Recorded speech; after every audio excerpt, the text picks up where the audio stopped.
வாங்க. என்னடி நடக்குதுங்க? இவனுங்களுக்கு இங்கே இருக்காங்களா? சொந்தக்காரங்க மாதிரி தோசை சுட்டு கொடுத்துட்டு இருக்க. என்ன கேக்குறீங்களா? நேத்து ராத்திரி 2 மணிக்கு உங்க நம்பருக்கு நான் ஃபோன் பண்ணேன். எவனோ ஒருத்த ஃபோன் எடுத்து உங்க ஹஸ்பண்டுக்கு ஒரு சின்ன ஆக்சிடென்ட், ஆபத்து ஒன்றும் இல்லை, அட்ரஸ் சொல்லுங்கன்னு சொன்னான். நானும் சொன்னேன்.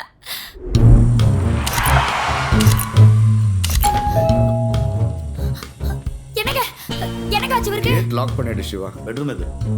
ரூம் எங்க? அங்க என்னங்காச்சு எனக்கு அதுக்கப்புறம் தான் தெரிஞ்சது அவனுக்கு ரவுடிங்கன்னு. போன குடு. உள்ள போய் ஒரு வார்த்தை பேசக்கூடாது, சத்தம் வரக்கூடாது. ஏதாவது புத்திசாலித்தனமா பண்ணணும்னு நினைச்சா மொத்த குடும்பத்தையும். ஏய் அந்த ஆள் போனாங்கடா. தானா உன் ஃபோன் எடு. எடுறா. நான் யாருக்கு நான் ஃபோன் பண்ண தரேன்? அப்புறம் எதுக்கு ஃபோனு எடு.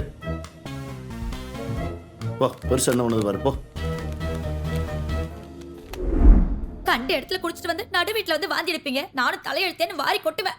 இப்படி கொலைக்காரங்களாம் கூட்டிட்டு வந்தா நான் என்ன பண்ணுவேன்? அதான் தோசை சுட்டு கொடுக்குறல. இதோ பாருங்க. நான் எங்கடி கூட்டிட்டு வந்தேன்? ஜானு, இதை பாரு, அழாத. நான் எப்படியாவது பேசி அவங்களை அமுச்சு வச்சிடறேன்.